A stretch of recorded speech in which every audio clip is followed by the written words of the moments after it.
Alors, bonjour tout le monde. Donc, on continue donc le cours sur la notion d'espace vectoriel. Donc, on a vu dernièrement donc, la notion d'une famille génératrice, ensuite la notion de famille libre. Donc, aujourd'hui, donc, on passe à la notion de famille qui est une base de E. Donc dans ce cours-là, je rappelle que là, donc on parle de base finie, donc parce que ce cours il est donc normalement destiné pour l'étudiant des filières SMP et SMC.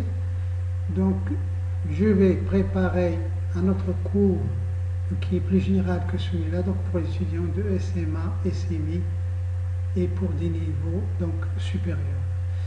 Donc une famille donc finie donc de K vecteurs, donc d'un sous-espace vectoriel,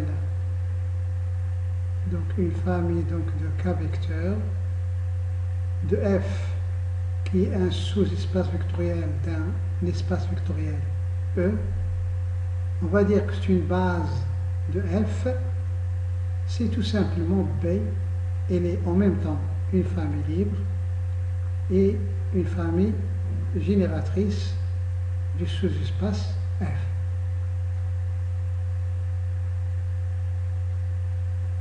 Donc, qu'est-ce que ça signifie, donc, cette définition-là?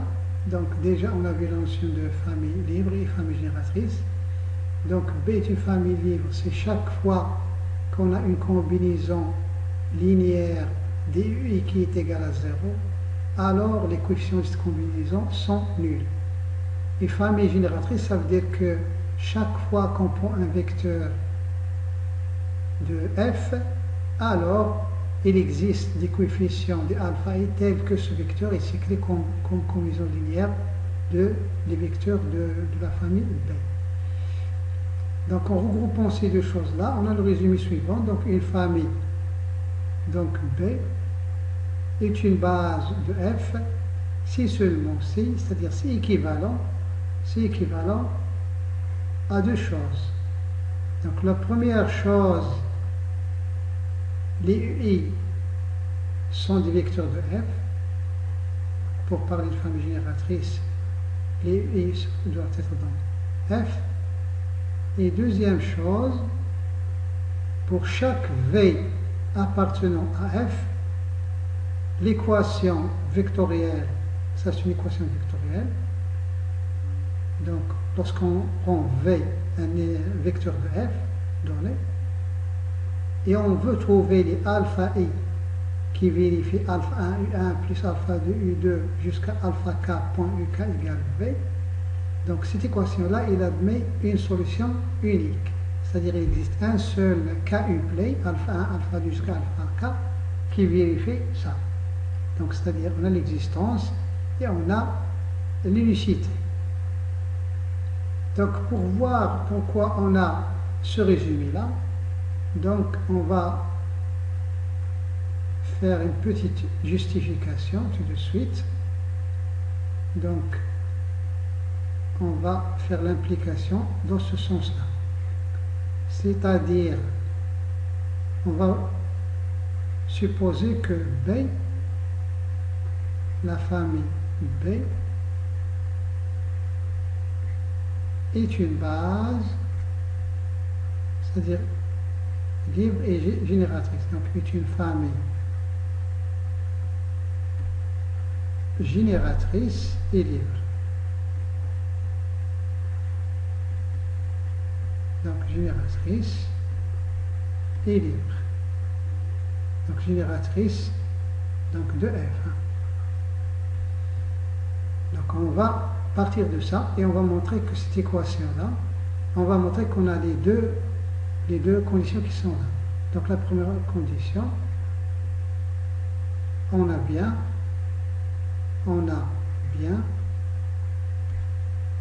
la famille d'UI pour I entre 1 et K. On a bien pour cette famille-là Donc sont des vecteurs de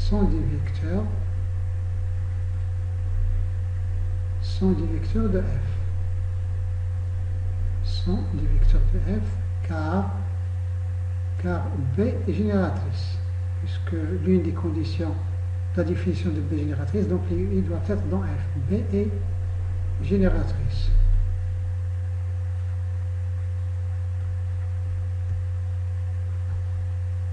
Ensuite, deuxième condition, soit V appartenant à F.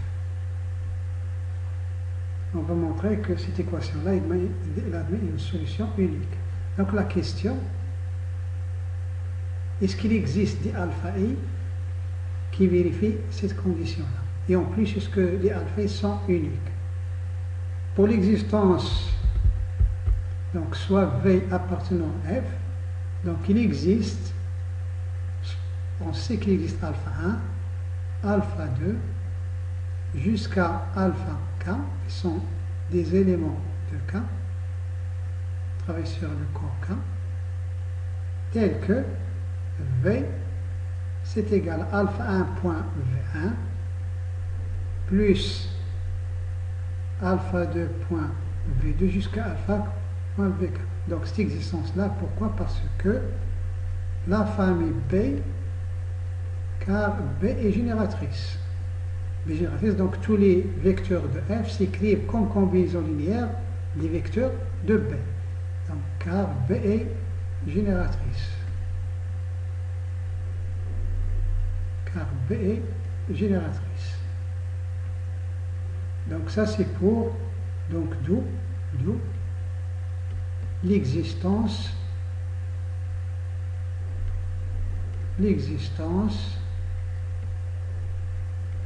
d'une solution. Donc on a au moins donc une solution qui est constituée par alpha 1, alpha 2, alpha k. Donc on a au moins l'existence d'une solution. Maintenant, l'unicité. Donc ça, on va l'appeler petit a, petit b, l'unicité. L'unicité. Donc si il existe d'autres coefficients, c'est-à-dire bêta 1 jusqu'à bêta k, là, si vous voulez, on peut mettre ça entre parenthèses, c'est un K-uplé. Donc une solution, c'est un K-uplé qui appartient donc à K puissance K. Donc s'il existe un autre K-uplé, c'est-à-dire B1 jusqu'à Bk, appartenant à K puissance K, donc s'il existe un autre K-uplé tel que V, il s'écrit bêta 1.V1 plus bêta K point VK. On va appeler ça 1 et on va appeler ça le résultat 2. Donc s'il existe un autre K-uplé de coefficients qui vérifie V égale la combinaison linéaire bêta 1 V1 plus bêta 2 V2 jusqu'à bêta K VK. On aurait, donc si on a ça, on aurait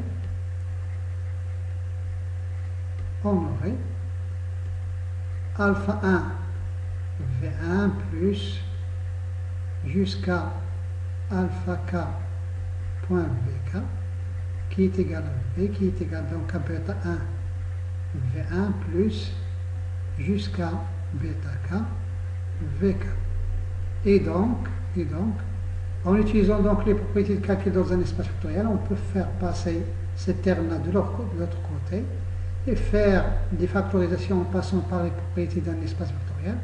On irait donc alpha 1 moins bêta 1 point V1 plus jusqu'à alpha k moins bêta k point VK.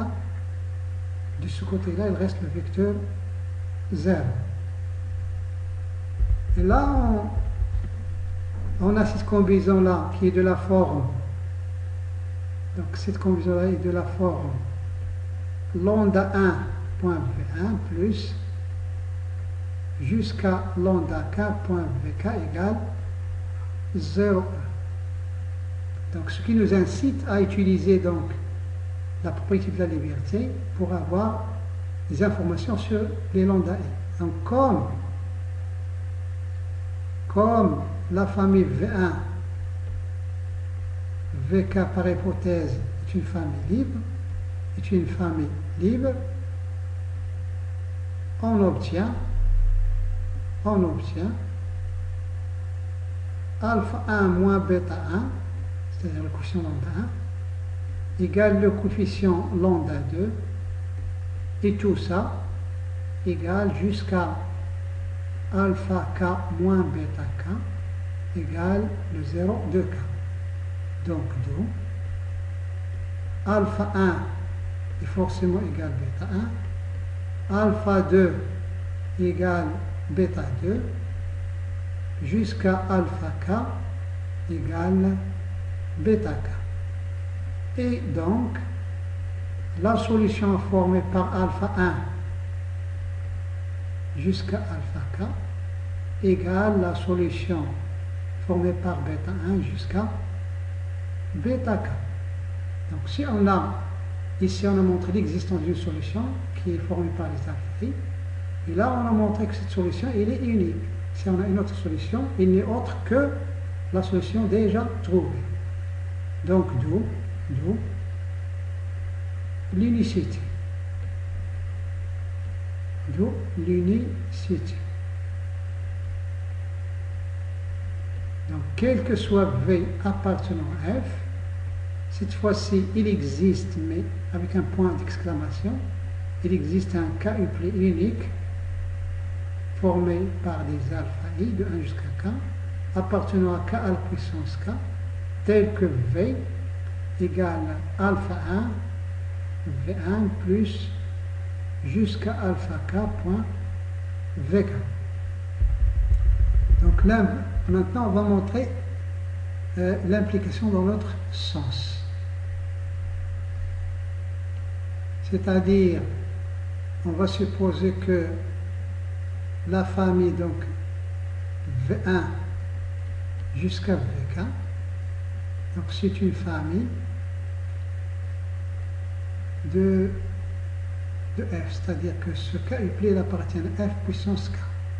Ça, pour la condition petit a. Et quel que soit V appartenant à f, il existe un seul k-uplet formé par des scalaires, c'est-à-dire un élément de k à la puissance k, tel que V égale alpha 1 point V1 jusqu'à alpha k point Vk. Donc pourquoi cette famille-là va être une famille génératrice? Donc cette famille-là,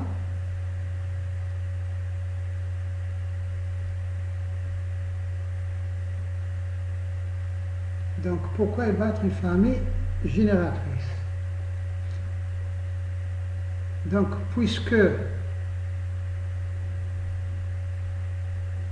puisqu'on a la famille B, c'est-à-dire V1 jusqu'à Vk, là sont des vecteurs de f, c'est-à-dire ce k-uplet appartenant à fk, on a ça, et on a quel que soit V appartenant à f, il existe alpha 1, il existe une seule unique, ou bien il existe donc des alpha k appartenant k puissance k, tel que V égale alpha 1 V1 plus alpha k point Vk. Donc tout vecteur de f est combinaison linéaire des VI, et les V sont dans Fk. Donc cette famille est génératrice. C'est la définition d'une famille génératrice. Ça c'est pour le fait que la famille est génératrice. Ensuite, pourquoi cette famille est libre? Donc, si on a alpha 1 point V1 jusqu'à alpha k point vk égale 0e. Si on a ça, or, on a déjà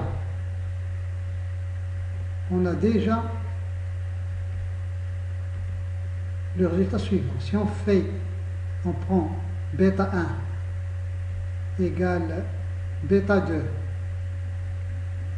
si on prend des bêta i de 1 jusqu'à k, tous égaux à 0, 0 de k. Et si on fait bêta 1 point v1 jusqu'à bêta k point vk, d'après les propriétés de calcul dans un espace vectoriel, on va avoir 0 v1 plus jusqu'à 0 vk. Et ça c'est 0e, c'est déjà vérifié, plus 0e, la somme des 0e ça donne 0e. Donc on a déjà ce résultat-là. Donc la somme des bêta i vi de 1 jusqu'à k égale le 0 de e. Donc en regardant ces deux lignes, donc si on a étoile, et si on a ici deux étoiles, d'après l'unicité,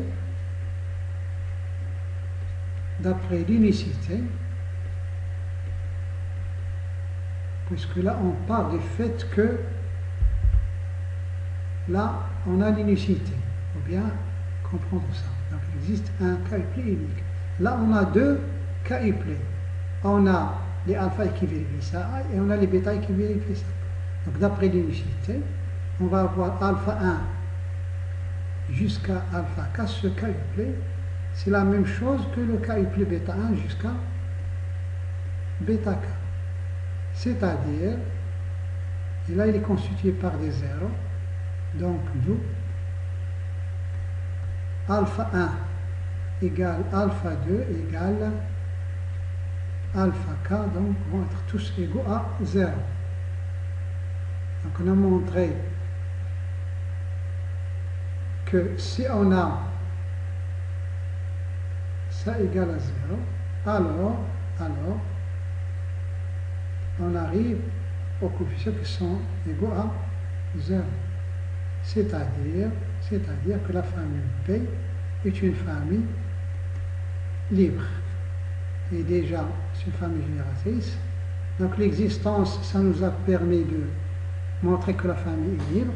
L'unicité, ça nous permet donc de vérifier que la famille est libre. Donc l'existence, ça nous permet de vérifier que la famille est génératrice. Et l'unicité, donc, ça nous permet de vérifier que la famille est libre. Donc, finalement, on a donc vérifié l'équivalence donc demandée. Les alpha i, donc qu'on vient de trouver, donc les coefficients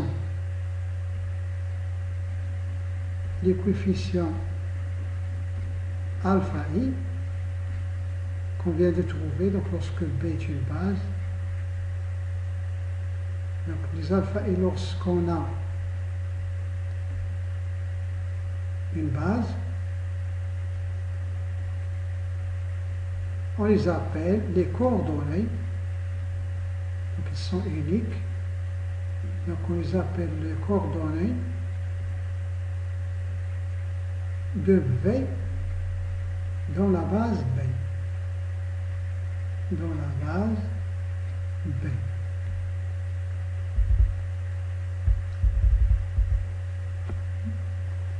Donc le KU-play, c'est-à-dire les alpha i, le KU-play donc formé par alpha jusqu'à alpha k représente donc ce qu'on appelle les coordonnées du vecteur V dans la base B. Donc un petit exemple tout de suite.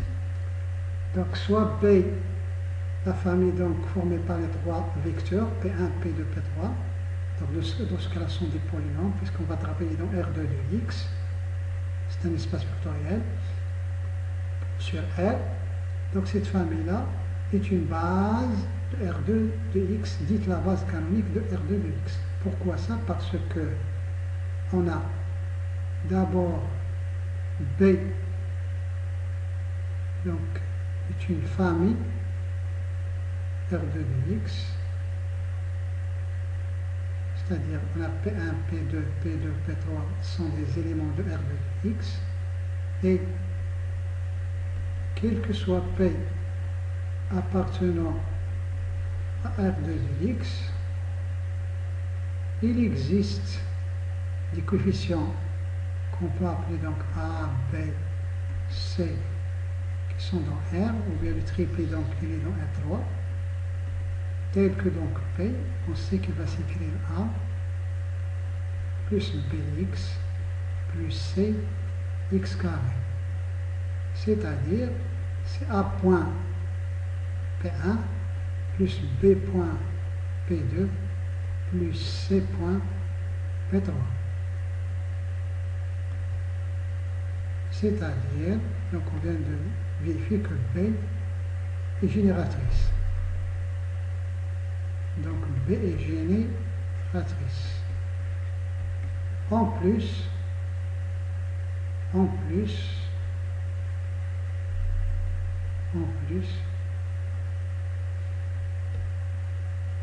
si donc c'est pour A, B, C appartenant à R, trois coefficients. Si on a A, P1 plus B, P2 plus C, P3 égale le polynôme 0 de 1, si on a ça, on aurait, là c'est le polynôme 0 et l'égalité entre les polynômes, c'est le polynôme nul. Et ça, c'est égalité entre polynômes. Il faut bien faire attention à toutes ces choses-là. Donc, on aurait A plus Bx plus Cx carré, ce polynôme-là, égale le polynôme 0. Et donc, d'après le cours sur les polynômes, forcément l'équation A égale B égale C égale 0. C'est-à-dire que la famille B est une famille, donc la famille B, c'est-à-dire la famille B est une famille libre. Donc la famille B est une famille libre. Donc c'est une famille génératrice de R2 de X, et c'est une famille libre. Donc là, on travaille dans R2 de X. C'est une famille génératrice de R2 de X. C'est-à-dire, d'où B, cette famille-là formée par les vecteurs 1, X, X carré, est une base de R2 de X, qu'on appelle, dite, la base canonique, c'est-à-dire la base la plus simple, la plus évidente. Donc la base canonique de R2 de X. C'est la première, la plus simple des bases qu'on peut exhiber à partir de R2 de X. Ensuite, l'autre famille, on va prendre une autre famille, donc B', cette famille-là. On va aussi vérifier que cette famille-là est une base de R2 de X. Donc un sous-espace vectoriel, ou en général un espace vectoriel, lorsqu'il a une base, donc en général il a une infinité de bases. Maintenant B', x-1 au carré. Donc B', donc on a 1, x-1, x-1 au carré. Pourquoi c'est une base? C'est un deuxième exemple d'une base. Donc ça, on va appeler donc ces vecteurs, le premier c'est Q1, deuxième Q2, le deuxième c'est Q3. Donc Q1 égale 1, il est évidemment dans R2 de x. Q2, c'est le polynôme moins 1 plus x, c'est un polynôme de degré inférieur ou égal à 2, donc il appartient à R2 de x. Q3, qui est le polynôme donc 1, moins 2x en développant, plus x carré, il est évidemment un polynôme de degré inférieur ou égal à 2, donc il appartient à R2 de x. C'est-à-dire que B' est une famille de R2 de x. Ça, c'est une chose. Ensuite, donc soit P appartenant R2 de x,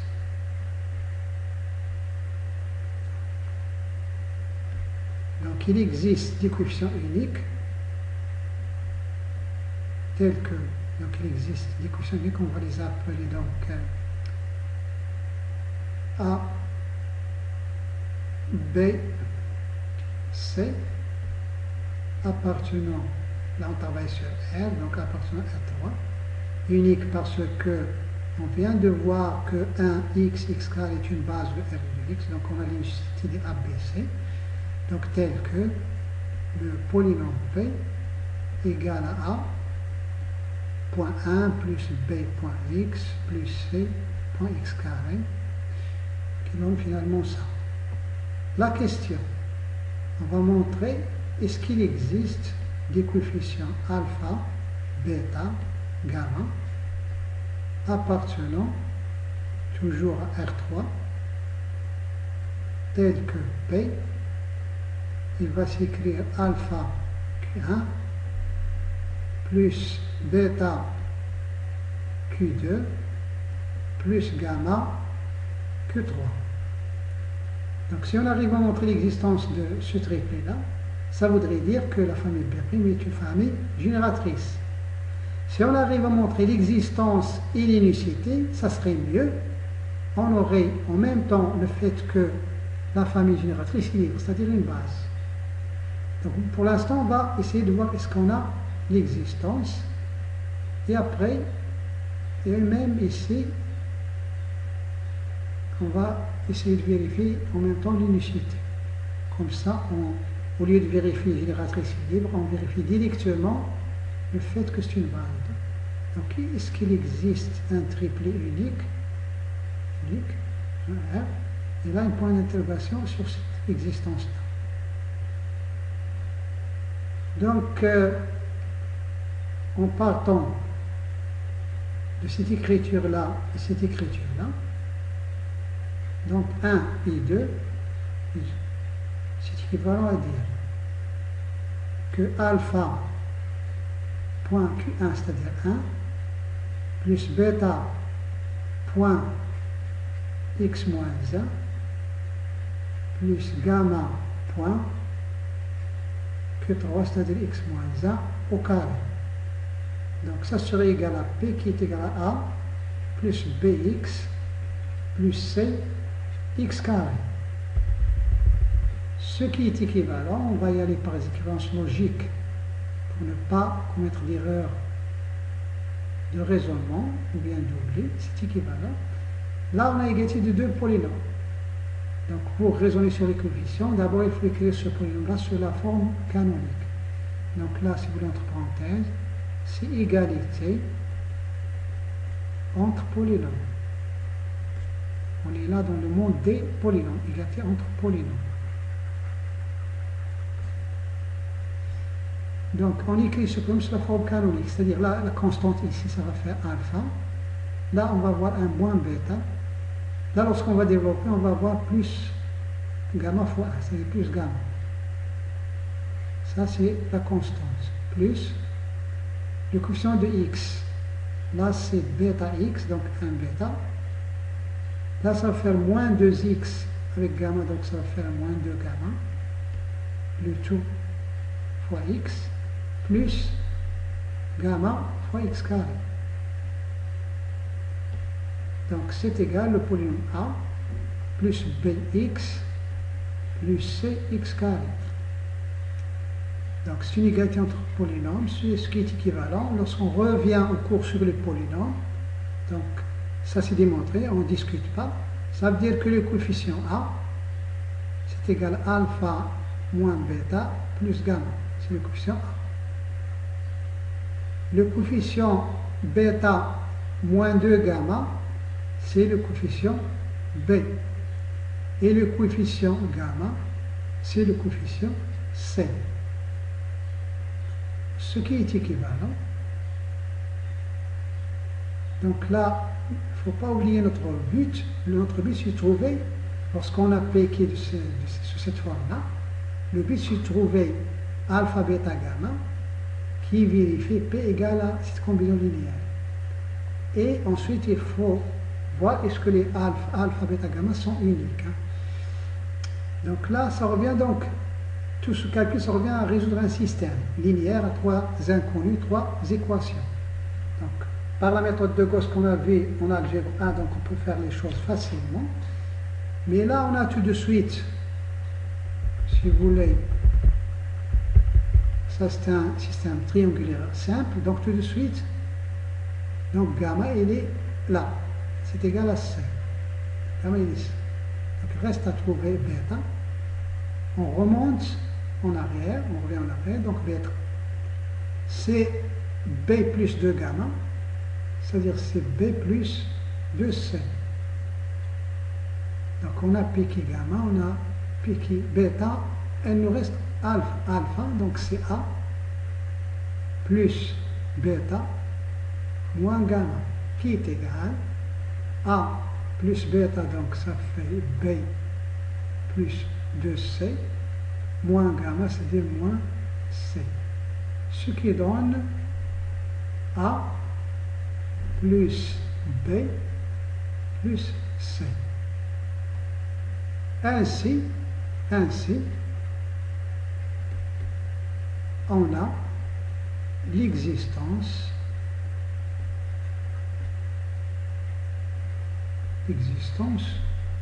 du triplé alpha, bêta, gamma. Ce qui assure que on a donc l'existence de ce triplé-là, ce qui assure donc, que la famille est génératrice. Donc la famille est déjà donc, génératrice. Et en plus, alpha, bêta, gamma sont donnés en fonction de A, B, C, de façon unique. A, B, C sont uniques, donc alpha, bêta, gamma aussi sont uniques. Donc d'où l'existence de bêta. Et l'unicité, on n'a pas seulement, et l'unicité en fonction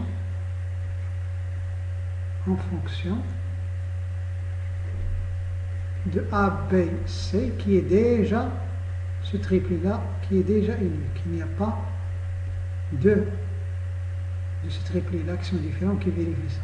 Donc, qui est déjà unique. Finalement,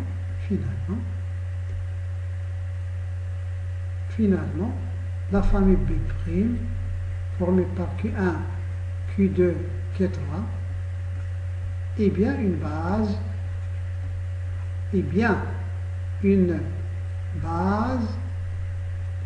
de R2 de X. Donc R2 est un sous-espace vectoriel de lui-même. Donc il a comme base la base B, ensuite la base B'. Donc on peut s'amuser à donner une infinité de bases de R2 de X. Donc en ce qui concerne les coordonnées, donc les coordonnées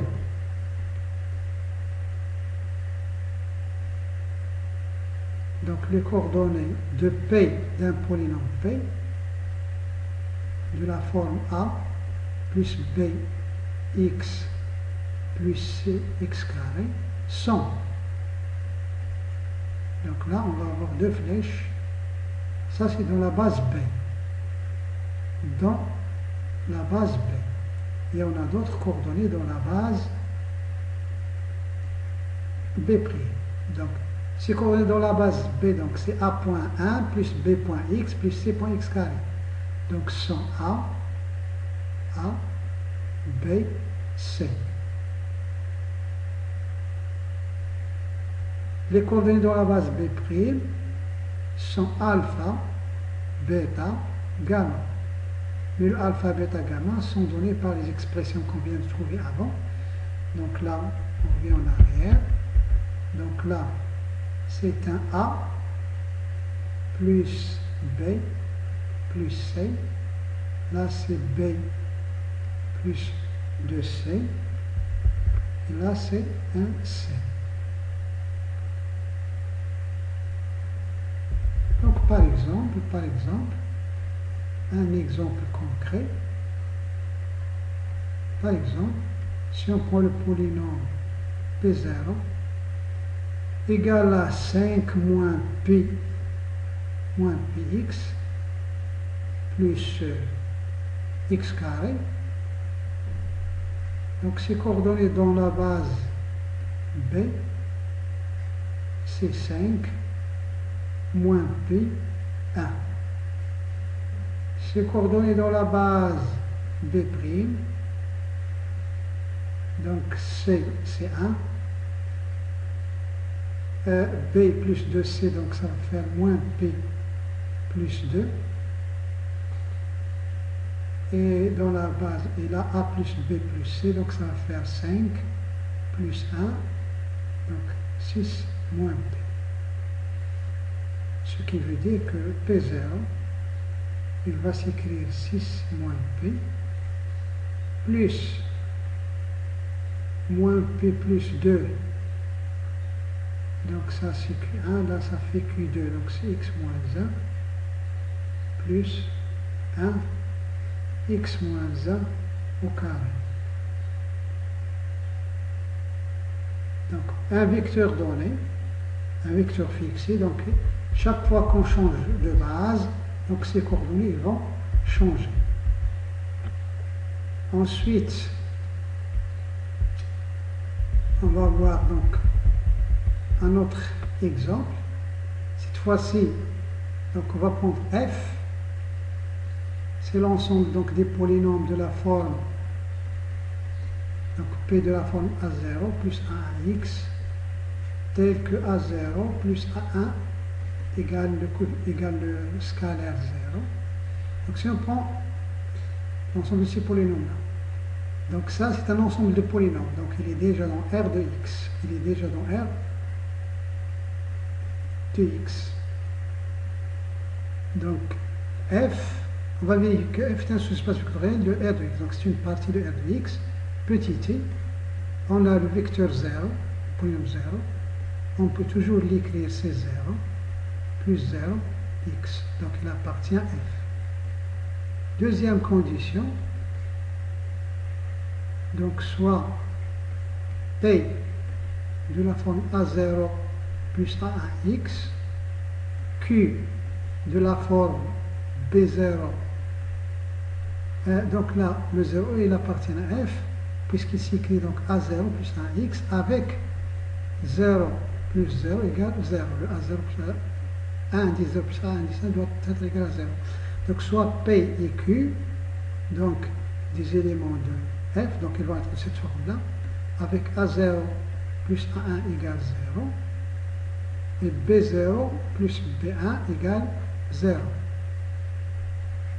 Et soit alpha appartenant à R. On travaille avec K égale R, puisque R est un espace vectoriel sur R. On va former le vecteur donc PQT qui est égal à alpha point P plus Q. On va voir ce qu'il reste dans F.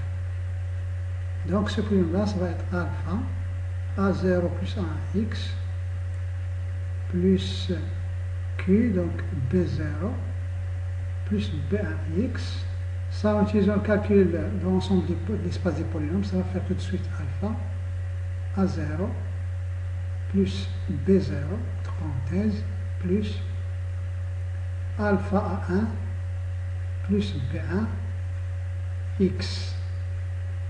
Donc ça c'est de la forme C0 plus C1x.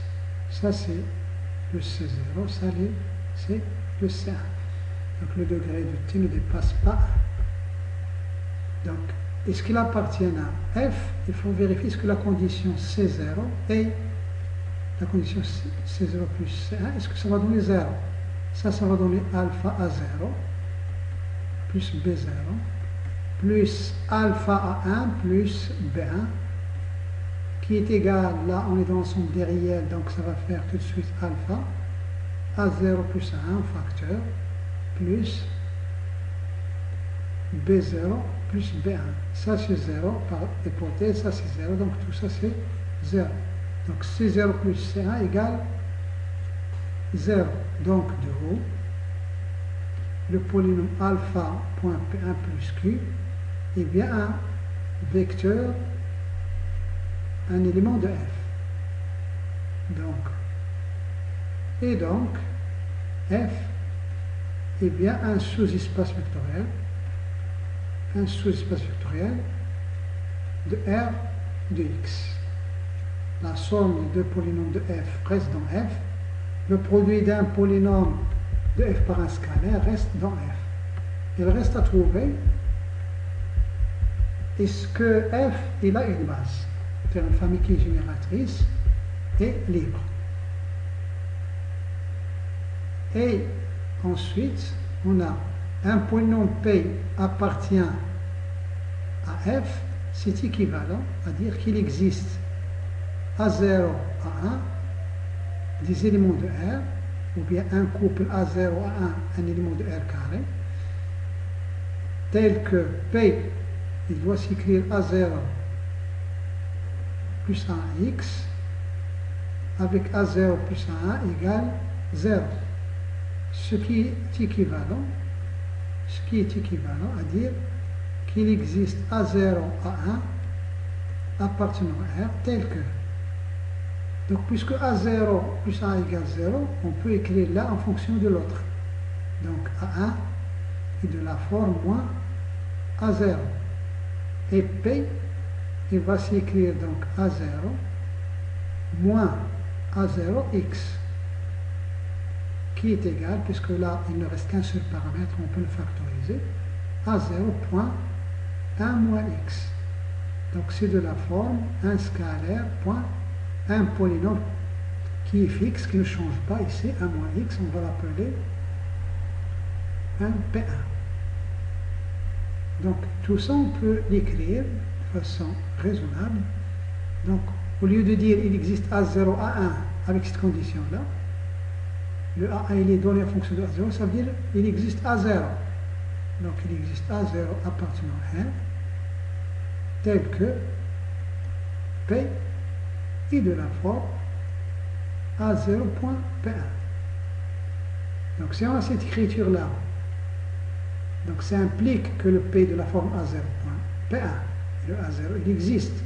Si on a cette écriture là, donc pour revenir en arrière et montrer qu'il existe aussi A1 qui vérifie ça, il suffit donc de poser A1 égale moins A0, donc il va exister dans R, et on va avoir cette écriture-là, qui n'est autre que celle.